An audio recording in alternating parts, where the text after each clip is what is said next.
Bonjour à tous, bienvenue dans le troisième épisode d'Un Château une Histoire. Bonjour Antoine. Bonjour Mathéo. Aujourd'hui nous allons partir à la rencontre d'un château et un château qui franchement en vaut la peine. Un château rempli d'histoire, ce château médiéval de Ferrand-Tardenois, assez méconnu du grand public Mathéo. Mais oui, c'est vrai que nous sommes assez étonnés qu'il soit aussi méconnu, mais vous allez voir tout au long de cette vidéo, ça va être exceptionnel. Notre but, c'est partir à la découverte de ce beau patrimoine et vous le faire découvrir. C'est parti.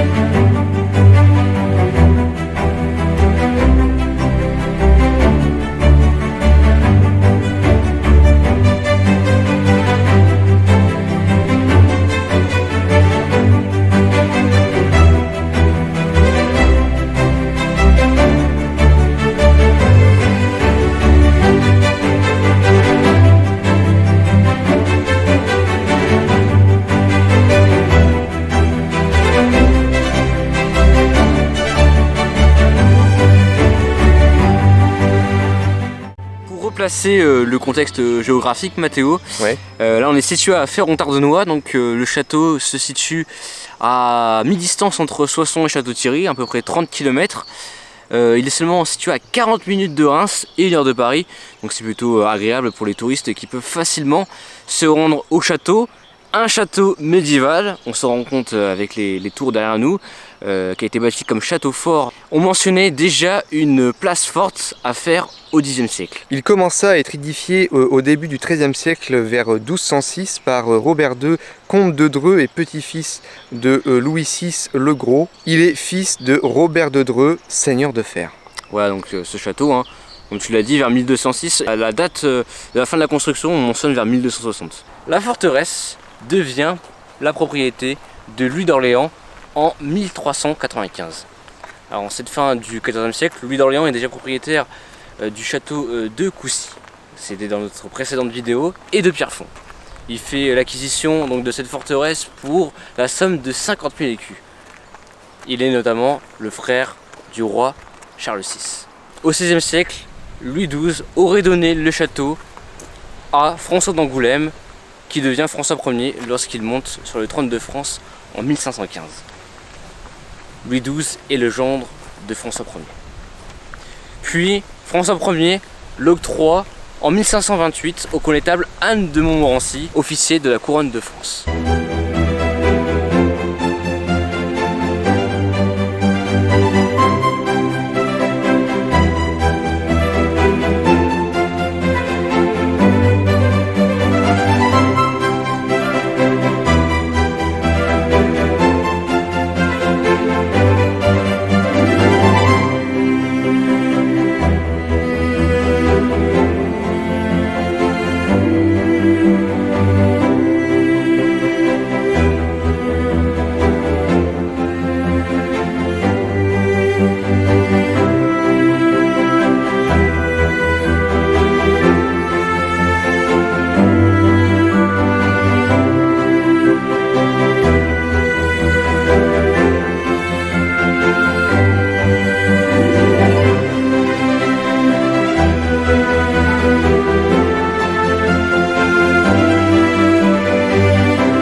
Antoine de Montmorency était la personne la plus puissante de France après le roi. Il possédait environ 130 châteaux et baronneries, 4 hôtels particuliers à Paris, et c'est grâce à ses 5 fils et à ses 7 filles, tous mariés dans les plus hautes familles du pays, et justement grâce à cela il a pu garder le doigt sur le pouls pour garder un petit peu le contrôle sur la nation. Il entreprend de créer Fère-en-Tardenois pour avoir un endroit de détente à la campagne, et il fera construire sur les Douves le pont monumental que l'on peut encore observer depuis les jardins.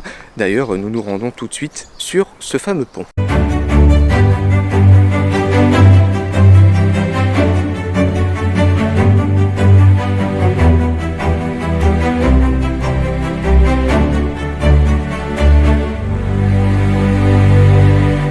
Mathéo, nous marchons sur ce pont couvert qui a été construit donc par Jean Bulan, l'architecte commandé par Anne de Montmorency, qui a bâti ce pont couvert entre, on estime, entre 1550 et 1560. Et avant, Mathéo, il y avait des habitations ici.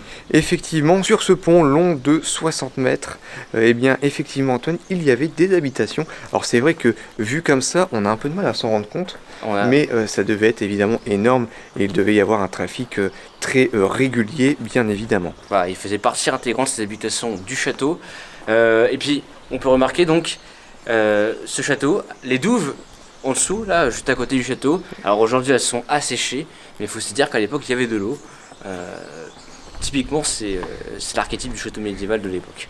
C'est vrai que quand on regarde le château aujourd'hui et quand on regarde les photos d'époque, on se dit mais c'est immense, c'est clairement immense. Alors effectivement, là c'est vrai que c'est des ruines, donc c'est moins imposant. Les ruines sont quand même impressionnantes, Mathéo. Oui. La hauteur, le diamètre des tours, on aura l'occasion de nous en parler. Et puis ce pont aussi, qui est maintenu par 5 gigantesques arches qui maintiennent ce pont, donc comme tu l'as dit, de 60 mètres de long. C'est tout simplement magnifique. Et voilà encore un beau patrimoine dont on peut être fier.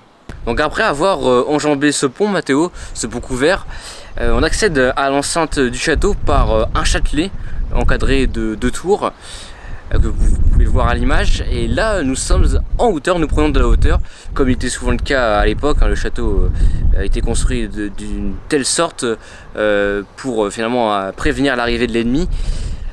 Ce château donc a été construit sur une butte, une motte castrale semi-artificielle de terre et de pavés de 18 mètres. Et derrière nous, vous pouvez apercevoir 7 tours cylindriques de 9 à 10 mètres de diamètre qui ont été construites au début du XIIIe siècle.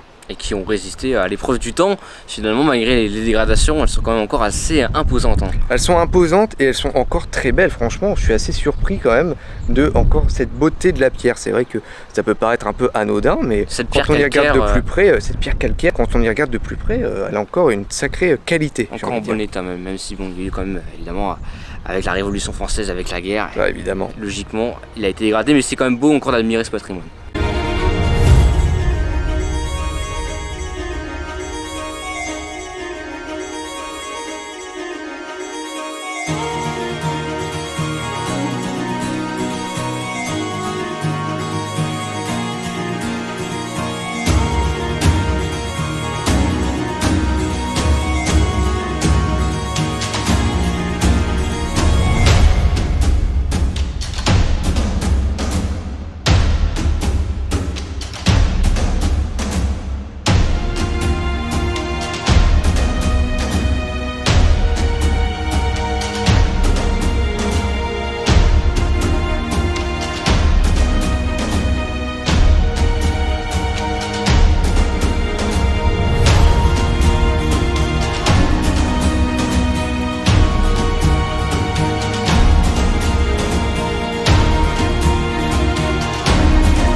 Alors Mathéo, on va finir quand même un petit peu l'histoire de ce château qui a évolué au fil des siècles. Au XVIIe siècle justement, et plus particulièrement en 1609, Henri II de Montmorency hérite du château avant qu'il ne soit donné à Charlotte de Montmorency, princesse de Condé. C'est à la fin du XVIIIe siècle que Philippe Égalité, donc duc d'Orléans, décide de vendre des meubles, des pierres de ce château.